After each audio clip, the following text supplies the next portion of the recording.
Hey everybody, my name is Dave Kaz. I'm coming to you live from Sausalito, California today.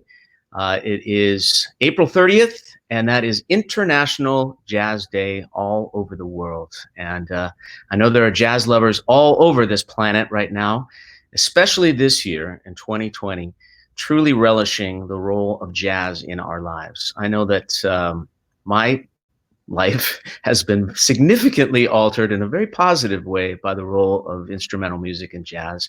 In fact, it's why I have a career. So I'm extremely grateful and very honored to be spending this day with you. There's a whole slew of artists in every imaginable pocket of jazz that are making music as part of this virtual jazz festival called the Jazz Auditoria Online. It's an unprecedented event put together by leaders in the jazz world all over the world to bring the music to you today, as most of the planet is sheltering at home because of the pandemic that's going on. So most importantly, I hope that you are safe and sound wherever you might be. And I hope that you are going to remain safe and sound, and most importantly, sane. One of the best ways that I've found to remain sane during the COVID-19 crisis is by listening to music, because music has that property, and not just jazz, all music has that property to soothe and comfort us in ways that words and other media can't. So on this particular International Jazz Day, sponsored by UNESCO, I'm particularly proud to be here with all of you. And I'm also incredibly honored to have a wonderful friend join me for this special broadcast. He's one of my saxophone heroes, and I am sure that if you are a lover of saxophone, you not only know him, but you love him as well. He's one of the all-time greats. In fact, when he picks up a tenor saxophone, doesn't matter what's happening in your world, all is right, because this man knows how to play the saxophone. Would you please help me welcome a hero, an inspiration, and someone I'm looking so forward to having a great conversation with on International Jazz Day, the one and only Kirk Whalum. Woo! Ohayo gozaimasu, Dave-san. 元気ですか？元気です。元気ですよ。Man, oh man. So, wow, sax hero. I have got to do a lot of practicing this week to live up to that comment. You are my sax hero. First of all, where are you? You're at your home studio in Memphis? Home studio in Memphis, which is over my garage and overlooking the area where my I have 6 grandkids, but 3 of the grandkids are here sheltering in place with us, man. It was not a coincidence, but it was supposed to be called that. Yeah, so we're here with we've got plenty of kids. They may come in and grace us with a tune or two. How many? We would love that, because I imagine that the Whalum family is not unlike the Jacksons or the Osmonds or whatever the families, the Winans. Is everybody in the Whalum family? Do they have some sort of musical talent? Are you one of those families? That is absolutely not the case, but fortunately, everybody in my family loves music, and everybody does something really cool. For instance, my youngest son Evan is an artist, and some of the art that you see on the walls, those things are panels that he made that open into sound absorption panels. Oh, wow. Yeah, but I do have, my son Kyle is out there in LA. He plays with Kelly Clarkson, although he's on the Kelly Clarkson show, but right now he's out with Katy Perry. I mean, because he can't find a good job Wow. as a bass player. And nephew Kenneth is a great artist with records out, as you know, saxophonist. Cameron tours with Bruno Mars. These kids just can't get good work, That's amazing. And then your brother, Kevin? My brother, Kevin, of course. Yeah. And my Uncle Peanuts. I mean, I could go on, but I mean. You do have one of those families. I knew it. Well, I mean, it's you have to give everybody their space. Like, the expectation for every single person to be in music, of course, is not fair. But it is a beautiful thing, man, to have, people like my brother, Kevin, to give us some inspiration. That's a beautiful thing indeed. So how many people are actually sheltering in your home during this crisis? 10, including dogs. So 8 people. Wow, so that's a pretty packed house in there. So it's one of those moments, man, when you're like, man, I'm so grateful for any kind of abode, you know, because I work among homeless people, and it's a blessing, man, to be housed. And then you say, man, if our house is just big enough for this, you know, if there were 9 people, it would just be too much. So, yeah, it's awesome, man. We love it. I think I want to be at one of your dinners. Do you have dinner every It night? it is hilarious. You know, well, it's kind of splintered because they're, you know, Uh-oh. oh, did I lose you? I'm here. I'm back. So my grandkids are often, you know, off doing their thing from the standpoint of, getting them in bed in time enough to allow us to have a peaceful dinner. So it's actually very cool. I love it. Well, your family is a very big part of your life, obviously. It's a big part of my life. I've known you for so many years, and I've come to really love your wife, Ruby, and all your family members. Tell me how this experience has been, because we have a lot of people that are watching as part of this virtual jazz festival from all over the planet. In your lifetime, there's never been a situation like this where we have become really one people, even though there's still a lot of division, of course. I think anytime you have human beings, you're going to have some level of division. But we're basically, the whole world is united against a common foe, this little tiny virus that nobody can actually see. How has this experience been for you, Kirk? And what are even though I know we're only in month 2 of this whole new paradigm, but how has the experience shaped you? What are your takeaways so far? It has been, wow. Now we search for the right, adjectives, right? It's been really fundamentally challenging. Obviously, I mean, a big part of that, by the way, is how one views it at any particular time. Because as I go back and forth. And also, you're viewing it from the standpoint of what your existential reality is, as opposed to what is that of the person who's serving at the grocery stores, or obviously in hospitals. What is that of people, especially people of color and people who are lower on income scale? What is their lived reality right now? And so I can definitely speak on mine, but mine is tempered by the sort of living in solidarity with and being cognizant of those folks. For me, again, I'm housed. It would be nice to be able to go out and work because most of my income comes from performing, and I think most of us can say that as musicians. So I'm shut down on that. But here, I'm blessed to have had the studio finished almost a year before the pandemic. I had a workspace, but this is like where I can actually sit here and practice, make records, do videos, whatever. So it's been super productive, as you can imagine. I'm just finishing a Christmas record. I'm, again, still doing some videos for the Humanité project, the documentary. So there's been a lot of activity. Well, that's a great thing, because I think that when we emerge from this hibernation, I think there will be such a incredible groundswell. People have been pent up for so many months, and the thing that's really interesting for me is this whole thing is an exercise in patience. Which, by the way, I have no patience. of which I have none. So the idea of, like what you were just talking about before, what we do, the lifeblood of what we do. Uh-oh, you disappeared. Where'd you go? I'm here. Okay. I was trying to make sure no one called us. Oh, okay.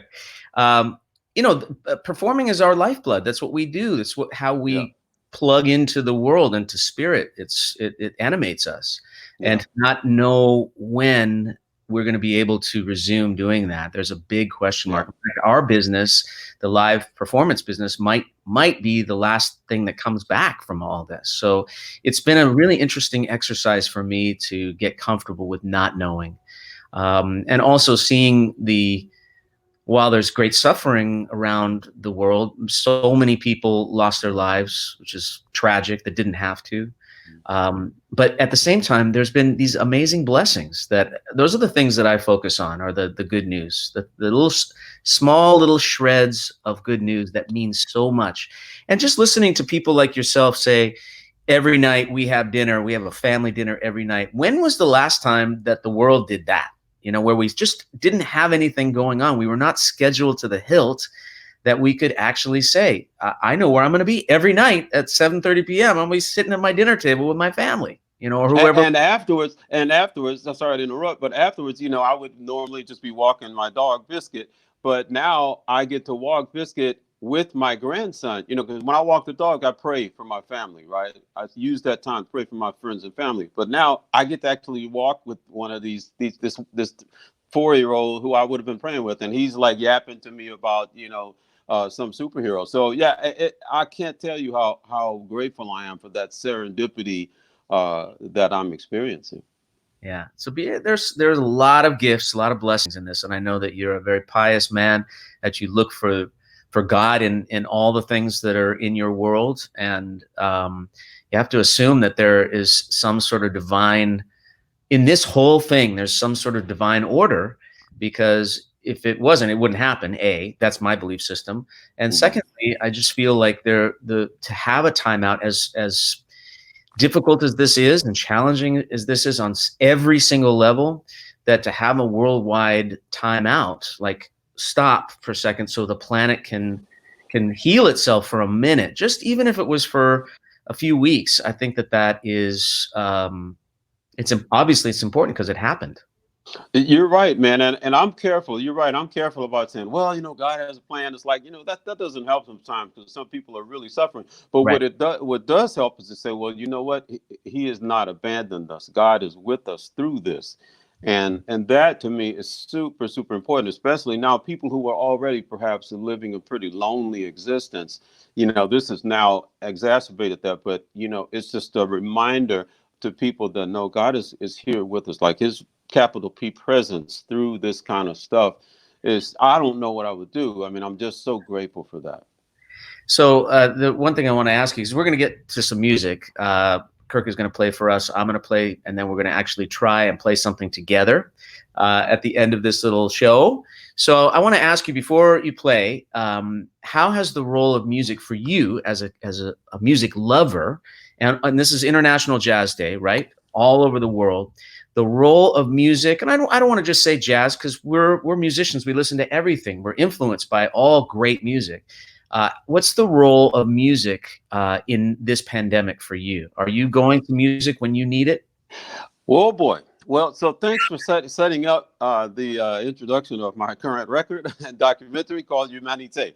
The word means humanity, and it is me, my 60th birthday present to myself, going around the world, places that you've been and performed, and doing collaborations with young artists, 14 young artists from 8 countries. And so I got to tell you, Dave, one of the serendipities of this is realizing just how vitally important that is. Again, music, but not just the music in your locale, but globally speaking, really becoming familiar with and exposing yourself to music from all these other countries. Which, of course, Spotify and these services. That's one of the great things they do, is they bring us into the space with music from India, music from Indonesia, etc. But man, that's like where I am. I am literally listening to my own record more during the period. You know how it is. We do a record and we're like, I don't want to hear that at all. Right. You know, Totally. but now I really am enjoying it on a different level because I feel like it represents our connectivity, just like you and I are connected right now between Memphis and Los Angeles. I mean California. That's the same connectivity that we have when we listen to an artist like you know, Andrea Lisa from New Zealand, from South Africa and New Zealand, and we connect with her and we engage the particular grooves and melodic approach from that area, and we make music out of it together. To me, that's where I'm going on a regular basis. We actually have, speaking of family dinner, we have a family dance party a couple of days a week where we come out in the backyard, weather permitting, and all the kids and all the adults, and we just dance. It's like our aerobics. Yeah. And the neighborhood, we try to warn the neighbors, like, hey, this is going to happen. But music, you know, you realize that when you start playing it, you're like, man, this stuff is life giving. Yeah, and it's so true. I mean, it's the one thing that I've been really focused in. I just put exactly what you say. Spotify, let the Spotify choose some great songs, get turned on to all different wonderful artists all over the world. So on this International Jazz Day 2020, a very, very monumental International Jazz Day, because we're all celebrating it in our own way at home. What are you going to play for us? Okay, so I have lots of songs. People can find my songs, but I'm not going to play one of my songs. I'm going to play a John Coltrane composition called Equinox. I'm just going to play a little bit of that. Okay. Equinox, you know, the idea that there's a sort of a brooding that's natural, a lament that's natural when something heavy like this that happens, and we can't quite wrap our head around it, but that's okay. Like a lot of people try to over spiritualize it. Oh, God's this and God said, how about let's just in this moment acknowledge that this is hard. And here's a song that just kind of we'll do the joy later. Great.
Yeah. People applauding all over the world. Man. That was that a beautiful melody, man. It's just again, it's a brooding kind of, contemplative, right? That's really right now we have a chance, as you said, to contemplate stuff that we just kind of rushed through when stuff was as normal. 100%. Who are your, like, the list of people, imagine, because of the way you just played that song, that Coltrane is one of those people, but the shapers of your musical identity, who are the people that you grew up listening to and being inspired by? Who are those folks? So I'll briefly say that you and Gerald Albright and Everett Harp and all the folks that I listened to as we were all kind of trying to figure this out, I am grateful that I knew you guys because we could pick each other's brain. But to go back, my primary mentor is my Uncle Peanuts, who passed away Christmas Day this past year. He was amazing. And then the other guys too. The one who inspired, David Sanborn more than any other was from Memphis, and he was my big mentor, Hank Crawford. And then the last one is my Texas connection. That's Arnett Cobb. Yeah, those are some good names right there. And I'm very happy. I'm extremely honored that I was in. You mentioned. I think it's just because I'm here that you threw me into that little pocket of people. Hey, listen. First of all, you didn't mention your influences. Yeah, Kirk Whalum, Gerald Albright. Get out of here. You are a huge, as far as I'm concerned, and I can say this with absolute certainty in my heart, that you are my favorite tenor sax player that is alive today. Oh my goodness. When you play that horn, I love the way you play soprano, but really when you're on that tenor sax and it's just not even one note, it's a half of a note, and I know and I feel you. There's just in your breath there is such it's like a magic carpet ride. When I listen to, as soon as I get on the Whalum carpet, it takes me somewhere. You said about Gerald. Gerald's amazing. David Sanborn was one of my huge main influences. Tom Scott was one of my main influences. Phil Woods, huge influence on the alto saxophone, and of course Grover Washington Jr. For all those great melodies and the funky, just those records. When you listen to those Grover records, they're 50 years old. That this sounds so good. Yeah, it's there's nothing like it. I mean, you know, he's influenced all of us, and we had the opportunity to kind of hang out with him, right? So that was he was such a beautiful person. That was one of those occasions. This was for Bill Clinton's inauguration. That's what you're talking about, right? And Yes. that was the very beginning of my career. I think kind of towards the beginning of your Oh career, yeah. 1990. And it was Tom Scott put it together. It was Tom Scott, David Sanborn, you, Gerald, Michael Brecker, Jerry Mulligan, Kenny G. Kenny G, Grover Washington Jr., Curtis Stigers, and there was one other one. Who was it? Can't I'm remember. go- I'm going David to think Sanborn. of, Oh, David but Sanborn was there. Sanborn, right? But the funny thing is that I was living in Paris at the time, and we, you know, we thought we were going to have a lot of money to, you know, because I had been touring with Whitney Houston, saved a lot of money. We moved to Paris because we wanted the kids to experience it. I had lived there, blah blah blah. At this point, though, I was broke. I was living in my flat in a part in Paris, and with no dough.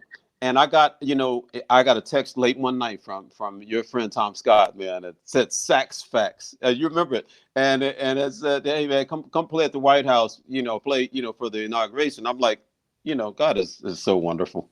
It was I think for all of us that were there, that particular experience, just being amongst our Sax brothers, that was pretty. Especially thinking about it on this day, the International Jazz Day. That was like our own International Jazz Day.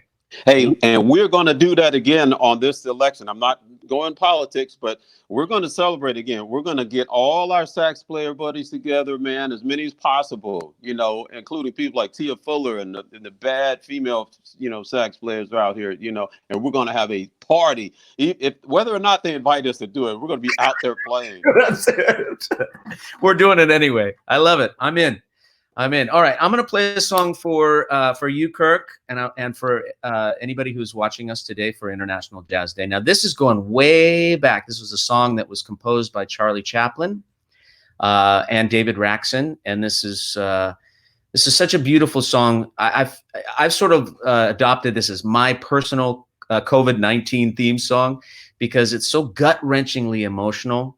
It's so honest and so authentic. The lyric, even though I'm not going to sing for your benefit, I'm not going to sing, but the concept of this song is smiling through all of the sadness. We're being pushed and pulled in so many directions through this experience, and yet we all know that inside, even though we're seeing this on a daily basis, we have to project that positivity, and know that on the other side, when this is behind us, we're going to be better for the experience. So that's, to me, what this song symbolizes. And so here to our viewers on International Jazz Day for Jazz Auditoria Online, here is Smile.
Ladies and gentlemen, the one and only Dave Koz putting all that heart and soul in that saxophone, all that self-deprecating nonsense, whatever.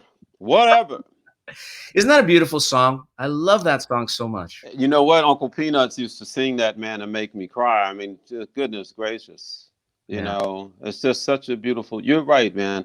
And you know, sort of super spiritual people kind of just wave it away. I'm like, no, see, this is the thing. It's the simple stuff. It's like being able to smile in spite of all of whatever's going on. Man, that blesses everybody, including you. Right.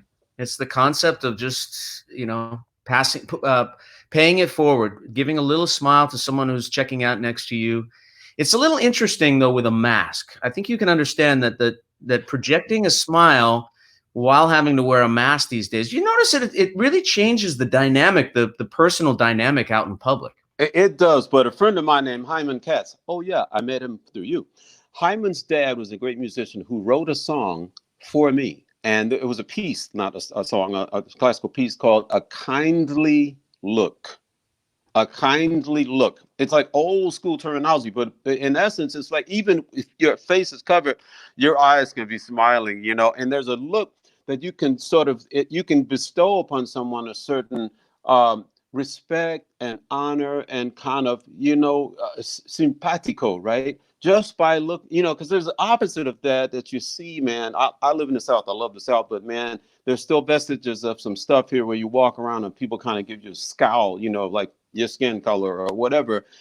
A kindly look is a powerful thing. It's a smile doesn't have, I don't need to see your mouth to see that smile, man. That's in those eyes. Your glass, I even see it through your glasses, man. Yeah, I can see it through your glasses too.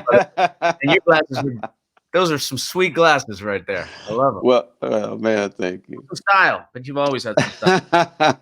I know that Kirk, there's probably got to be at least a few saxophone players that are watching this around the world. And I know that you keep in touch with a lot of them. And now we live in a world where people that are living in Uzbekistan can send you a message via Instagram and you can see it. You can see what their playing is like and comment on what they're doing. But here we have one of the all-time greats. What kind of information and words of advice would you give to young saxophone players, and even not just sax players, but musicians in this year right now, moving forward in their careers? Yes, there are no shortcuts. That's number one. Number two, when you listen to Dave Collins, oh, I can play that. So you pick up your horn and you think you're playing it just because you're playing the notes, but that's not it. It's the conviction behind it. It's the life experience. It's all that and years of hard work. So I think knowing that, yeah, you can play that, but you need to get busy and really be about those things, those processes that make you a great saxophonist. It's the old basic stuff that you learn from all the way from junior high. We call it junior high school, throughout. Saxophone instructors all talk about the same basic things, the techniques, that we could get into, like opening the throat, blah, blah, blah. So those things don't just happen. They happen in French. One of the first words I learned was répétition. Like when you say, I'm going to practice, they don't say je vais pratiquer. They don't say I'm going to practice, because in French, it's like practicing law.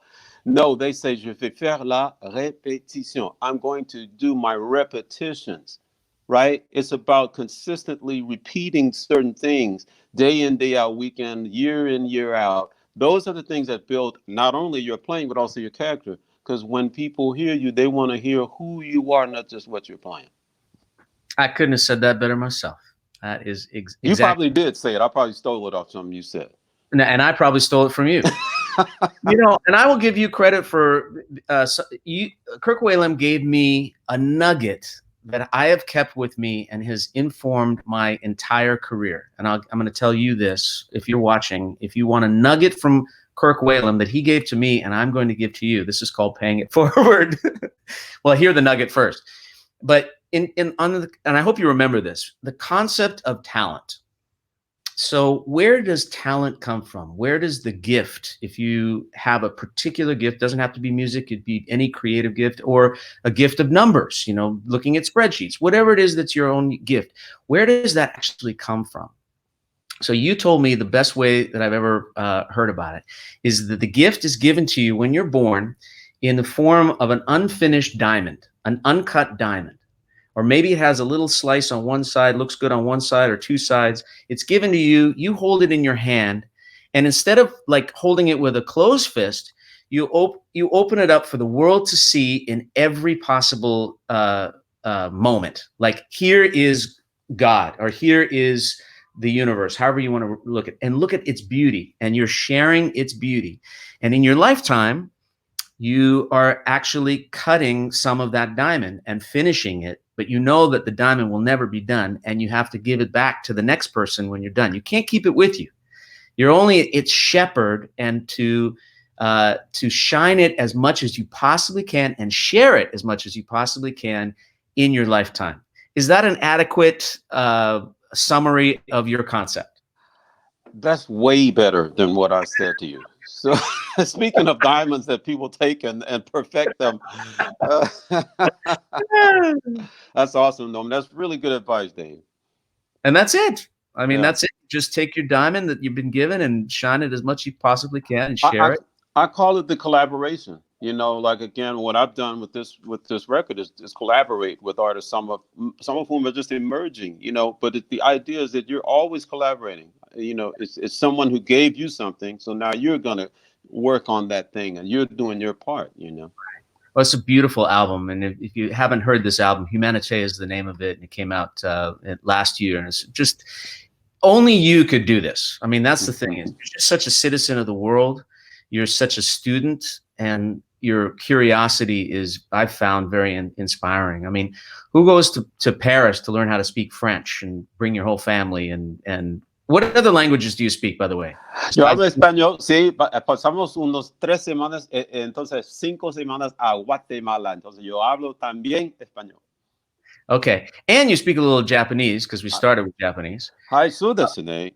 Speaking of which, before we let everybody go for this Jazz Auditoria online, I would love to do something with you together. And this is an idea that we both had, was to recreate a moment. The very first time, and by the way, I would like to send a big shout out to everybody at the Blue Note Tokyo, one of the finest places to hear music in the entire planet. Arigato gozaimasu for inviting us. The very first time that I was invited to play at the Blue Note Tokyo was by you.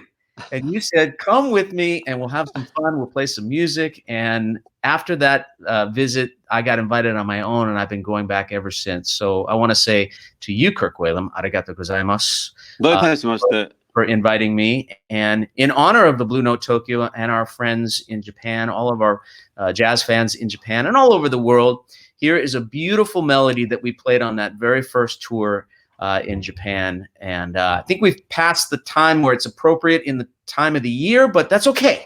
Oh, not quite, really, because it's the bud of the cherry blossoms, right? So you know, it depends on what part of the world, but yeah, because right now you see them here in Tennessee. Okay, so this is Sakura Sakura, which is a cherry blossom, and we'll see what we can do. You start.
I love watching. I like playing to you, actually. It's like I'm looking at your face, and it's kind of, you know, it's inspiring me. I like it. Come on, bring it. You'll always be there when I'm playing. We could arrange that by just doing more days together, you know. But you know what? I love you so much, and I appreciate you, the presence in your that you have made in my life, and not just you, but Ruby, your wife. How many years you guys been married, by the way? This is our 40th year, man. I met her in 1973. We got married in 1980. That is amazing. 40 plus years together. Yeah, Ruby, and please give her my love, and to all people that are under the Whalum household roof there in Memphis, Tennessee. Please give everybody my love. Please stay safe, and When do you want to do a over and under on when we're going to be able to get back to playing shows? Man, woo! Yeah, so let's say tomorrow. Okay, maybe not tomorrow. Oh, shout out to Brian Foisey, by the way, for helping us. That I had some technical issues. Thank you, Brian. But yeah, man. How soon, man? Soon. We will be back at it. And until that time where we get a chance to see you face to face, wherever it is, whether it's the Blue Note Tokyo or somewhere in Europe or somewhere here in the United States, wherever you are as a jazz fan, we will be there soon, God willing. And most importantly, stay safe, stay healthy, take good care of yourself, and stay sane during these very uncertain times. That's probably the biggest challenge for all of us, is just to stay sane. And one way to do that we have all latched onto for so many years is through music. Yeah. So thank you for spending part of your International Jazz Day with us. Big thank you again to the Blue Note Tokyo and to UNESCO for uniting us on International Jazz Day. This has been a part of Jazz Auditoria Online. My name is Dave Koz. A big, huge thanks to Kirk Whalum. I love you, man. I love all of your fans. I love you. We love you too. So, and God bless you, Kirk. Continued success in all you do. And thanks. Merci beaucoup. Happy International Jazz Day!